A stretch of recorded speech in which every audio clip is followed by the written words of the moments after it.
ভোলার 250 শয্যা বিশিষ্ট হাসপাতালটি নানা সমস্যায় জর্জরিত। রোগীরা পাচ্ছেন না কাঙ্ক্ষিত সেবা। কেবিন থেকে শুরু করে প্রতিটি সেক্টরে নোংরা পরিবেশ জানিয়ে প্রতিনিয়ত ভোগান্তিতে পড়ছেন রোগী ও স্বজনরা।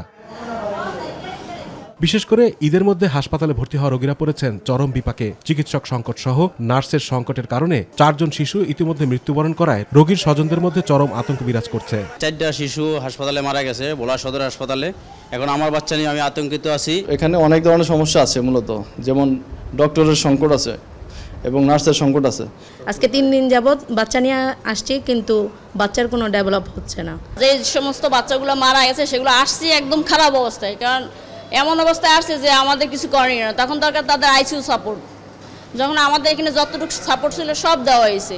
দেওয়ার পরে তাদেরকে আমরা বলছি যে আপনারা দ্রুত বরিশাল বা ঢাকা নিয়ে যান, তারা নেয় নাই। এখানে আমাদের কোনো ঘাটতি হয় নাই। তেলাপোকা বাসা বেঁধেছে হাসপাতালের প্রতিটি কেবিন ও সিটগুলোতে। হাসপাতালের বারান্দায় পড়ে আছে ময়লা, যার দুর্গন্ধে রোগীর সাথে আসা স্বজনরাও অসুস্থ হয়ে পড়ছেন। আমার বাচ্চারও সমস্যা সঠিকভাবে সমাধানও হয় না। এখন বাচ্চার সাথে আইসা আমি নিজেও অসুস্থ হয়ে গেছি। একটা জেলা সদর হাসপাতাল, এখানে কোনো পরিবেশ নেই। দেখেন সারফোকা তেলাপোকায় ভরা, ময়লা আবর্জনা। এতে বাচ্চাগুলো তো আরো সমস্যা, বাচ্চারা আরো অসুস্থ হয়ে যায়। এখানে সুস্থ হওয়ার পরিবর্তে আরো অসুস্থ। অভিযোগ আছে এখানে দেশের বিভিন্ন স্থান থেকে ডাক্তাররা আসলেও তারা ঠিকমতো ডিউটি পালন করেন না। অসহায়ত্বের কথা স্বীকার করলেন হাসপাতালের এই কর্তৃপক্ষ।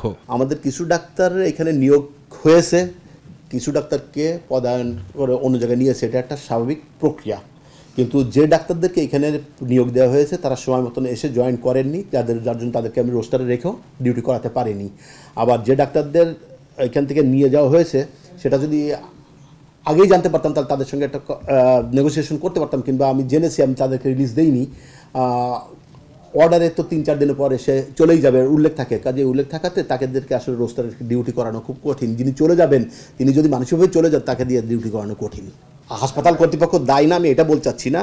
রোগী যখন একজন ডাক্তারের কাছে আসে, চিকিৎসা ডাক্তার দিলে ডাক্তার এর দায়ভার নিয়ে নেন।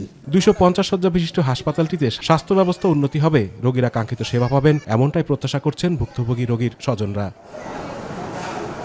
আতিকুর রহমান তিতাস, মাই টিভি।